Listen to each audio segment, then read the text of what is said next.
Listen. I'm doing my morning workout, and I had to stop this. I mean, I had to stop this. Come get my shot of coffee. You know, you know how I go. Got to get my lion, man. No, get the brain fog right. But a lot of you niggas need this. You see this? A lot of you niggas need the lion, man. And listen, I'm not. These are not a sponsor to me. I use this because this is great. But the reason I brought this out because you niggas need it. You niggas have a lot of brain fog. You need it. I'm gonna post up the Compubox. I had to go back and keep watching this fight. You know, shout out to Shakur Stevenson. Shout out to Shakur Stevenson. If they saying this is your best performance, man, they must be out their rabbit ass mind.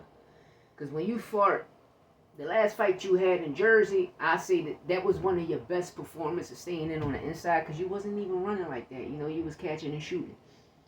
But this Williams Zepeda situation, I gotta keep it tall. I can't lie. Hey, me, I don't dislike people. I'm not a biased person. I'm not a yes man. You feel me? I'm one of the niggas that's, if all of y'all are part of this game plan, I'm going to separate myself from y'all and tell the truth. I'm going to expose the truth. So, you know, like I always say, go back, rewatch the fight. So when you rewatch the fight, you like, damn, the nigga landed 32, close to 63 punches in the second and third round. And then y'all come back and y'all strip him from that. Because when you watching the fight, y'all seeing Shakur throwing all of these punches. How? When he's against the ropes. The only time he had something good, like I say, if Shakur threw 20 punches around, probably 7 to 11 of them was good shots. You feel me? The pushback head moments was in the middle of the ring. So the whole time, he never was in the middle of the ring. He was on the what? He was on the ropes. Had him on the ropes like this, doing the shoulder roll all day like this. But Shakur even tell you, he's hitting his arms, his elbows, his shoulders, his solar plex.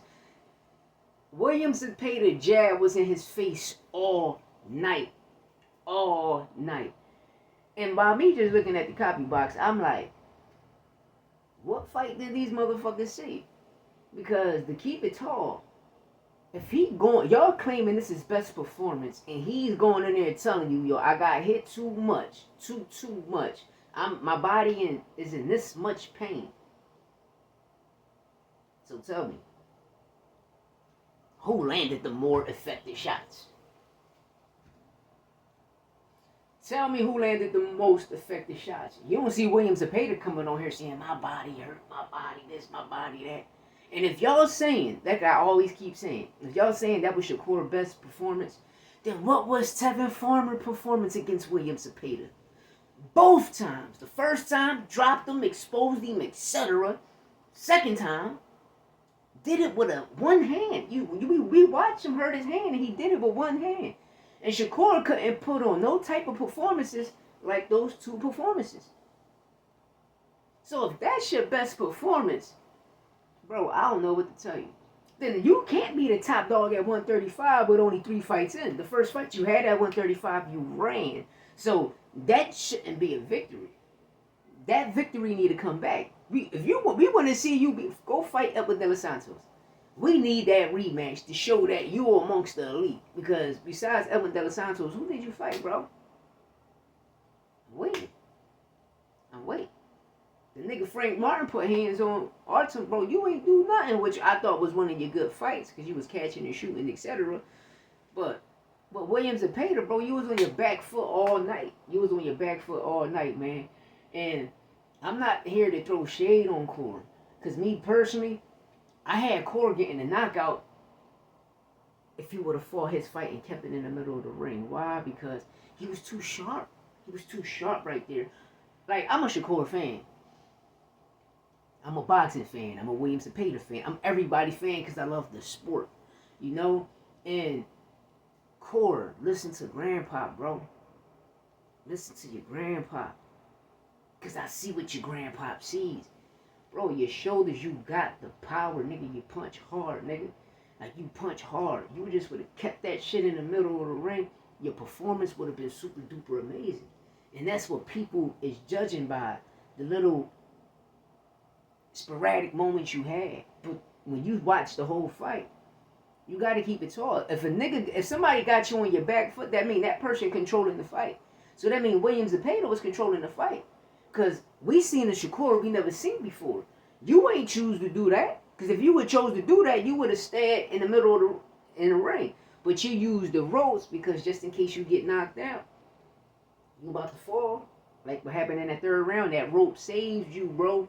That rope saved you. So if that shit was in the middle of the ring, would that round been a 10-8 round? Would that round be a 10-8 round? Everybody so focused on Gervonta Tank Davis, 9th round when he took the knee, which a fighter can call timeout because y'all seen it too. Y'all seen it. Y'all seen it last week when a fighter called it time. Y'all seen this shit. And Thomas was the motherfucking referee. Thomas was the referee. So come on with the biasness. I see what's going on. Plus another thing I see, right? I'm watching the Oscar De La Hoya and the two guys from the zone. Bro, Al Hayman never was trying to purchase. Never trying to purchase Golden Boy, nigga. Get your facts straight. It was Bob, nigga. It was Bob Arum, nigga. Bob Arum, nigga. And his step. I ain't gonna need to blame Bob. I'm gonna blame Bob and his stepson. You understand me? Y'all people need to stop that. Like, y'all keep shitting on Al Hayman, PBC name. We see the agenda that's going on. Ever since Turkey purchased the ring, y'all seen all of the pound for pounds been people across seas. When Oscar controlled the ring, we ain't give a fuck about the Ring magazine because it just was a magazine. It don't mean nothing. But right now, people glorified the Ring magazine, which is all of the Brits, Arabs, etc. All of the fucking pagans. They get this shit and they be like, oh, well, he's up here. He's the best fighter. Nigga, you can't be the best fighter with a shitty resume. Y'all trying to put Usyk on a Mount Rushmore. Bro, there's no heavyweights in this generation to put him on a Mount Rushmore. Mike Tyson's resume is way better than his, and that's fucking hands down. Tyson, Ali, Foreman, Holyfield resume is better than Usyk's. Nigga, Frank Bruno resume better than fucking Usyk's. Nigga, stop playing. Stop playing. So you gonna put you want a Brit to go on that Mount Rushmore? Nigga, I'm choosing Frank Bruno, nigga. If it ain't Frank Bruno, it's Chris Eubank Sr. or Chris Eubank Jr. Matter of fact, fuck all that, nigga. We putting Joe Kawasaki on here, nigga. That's one of the Mount Rushmore. Joe Kawasaki, nigga. And yeah, I'm stamping that shit, man. Shout out to Usyk for what you... But, bro, you having rematches.